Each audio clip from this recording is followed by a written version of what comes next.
Hello guys, pakita ko lang guys yung totoong pagka less carbon o no carbon habang ginagamit.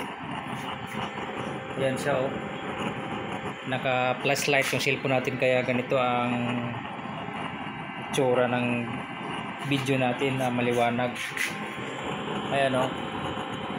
So tingnan natin yung sinaing natin ay luto na. Tapos pakita ko yung pagka less carbon. So totoong sinaingan yan guys ha, init. Pakita ko yung langis sa loob kung paano siya nag less carbon. Ayan, gumagana yung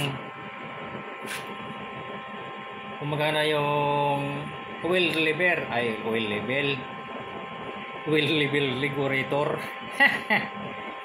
yung oil return. Tingnan nyo guys yung langis natin nagsasayawan. Di ba wala kang carbon guys makita kahit namumuo man lang na dito banda sa may paligid oh. Di ba wala? So nakaluto na tayo ng sinaing. Yun ang totoo, walang halong biro. Tingnan nyo yung langis guys, pagka ganito ang design na less carbon ang design ng ating nozzle. Yun yung discover na natin.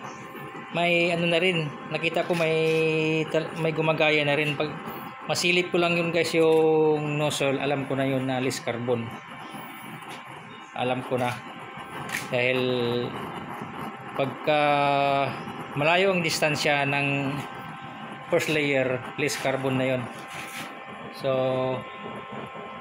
ayan oh, nag-function yung oil return at saka yung sa gripo natin.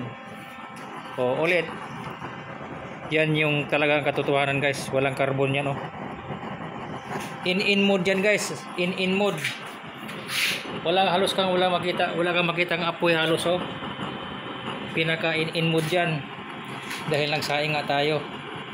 So yan yung apoy niya, napakabawa, napakaganda guys pagka ganitong design na puro 1.5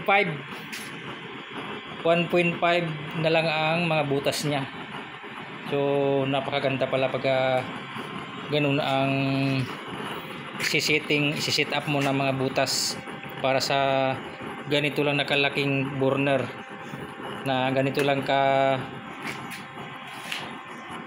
hitsura niya sa gas stove platform.